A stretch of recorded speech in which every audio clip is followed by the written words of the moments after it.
আজকে আমি মাংস দিয়ে নতুন একটা রেসিপি করব যেটা খেতে খুবই টেস্টি। তুমি আমায় অল্প মাংস আনতে কেন বললে? এটুকু মাংস দিয়ে কি হবে? তুমি আগে দেখো মাংস দিয়ে আমি কি রান্না করি আজকে। এটুকু মাংস দিয়ে সবার হয়ে যাবে? তুমি আর একটু বেশি আমাকে আনতে বলতে। আজকে এটুকু দিয়েই বানিয়ে দিই, খেয়ে দেখো, পরে একদিন বেশি করেই বানিয়ে দেবো। আমি তো আনলাম মাংস, তাতে এইগুলো দিয়ে আবার তুমি কি করছো? এই আটা ময়দার মধ্যে মাংস দিচ্ছ?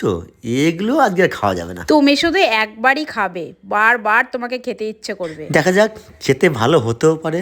আমি তো কোনোদিন খাইনি। তুমি এই আটা ময়দা মাখানো মাংস আর কতবার ভাজবে বলো তো? আরে তুমি তো রান্নার কিছুই জানো না, তুমি শুধু দেখো আমি কি করি। এই মাংস রেসিপিটা একবার ভাজলে হয় না, দুবার করে ভাজতে হয়, তবেই তো খেতে টেস্টি হবে। এখন আবার কড়াইতে এটা কি দিচ্ছ তুমি?